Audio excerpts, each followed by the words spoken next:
দেব না, নিশ্চয় মায়েরা বুঝতে পারেন কেন করতেন না। কাজেই আপনাদের কাছে অনুরোধ থাকবে, সন্ত্রাস মুক্ত সমাজ যদি কায়েম করতে চান, নেশা মুক্ত সমাজ যদি কায়েম করতে চান, পুলিশের প্রশাসন, ডিসি সাহেবের প্রশাসনের পাশাপাশি আপনাদের সন্তানদেরকে সন্ধ্যাবাতির আগে ঘরে ফিরাবেন। 10-11 বছরের বাচ্চাটা একটু ফর্সা হয়ে উঠলে আনন্দের আতিশয্যে গা ভাসিয়ে দিয়ে মোবাইল দিবেন না।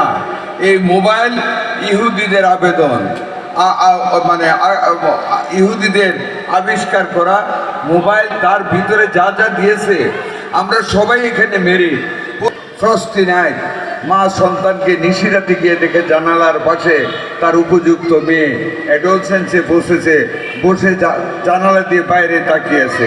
মায়ের ফার্স্ট প্রশ্ন ছিল মেয়ের কাছে, হোয়াট এলস ইউ মাদার? মেয়েকে বলতেছিল, হোয়াট এলস ইউ মাদার?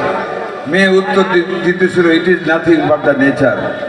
মা আবার বলতেছিল, অ্যালিস, মেয়েটার নাম Alice, the nature I believe, but is there anything under the nature? তারপর মেয়ে আর কথা বলে না। মা কত কেয়ারফুল। মেয়ে এত রাতে জানালা খুলে বাইরে তাকিয়ে আছে, মেয়েকে প্রশ্ন করেছে, উত্তর নিয়েছে, বুঝতে চেষ্টা করেছে। আপনাদেরকে আজকে এই বই মেলার দিনে জ্ঞান নিতে হবে বই পড়ে, জ্ঞান নিতে হবে কবিতা পড়ে। কবিরা প্রকাশ করেন গল্প পড়ে। সন্তানকে মানুষ করার জন্য আপনাদের দুটি সহযোগিতার হাতকে এসপি সাহেবের, ডিসি সাহেবের হাতের সাথে এক করে মিলাতে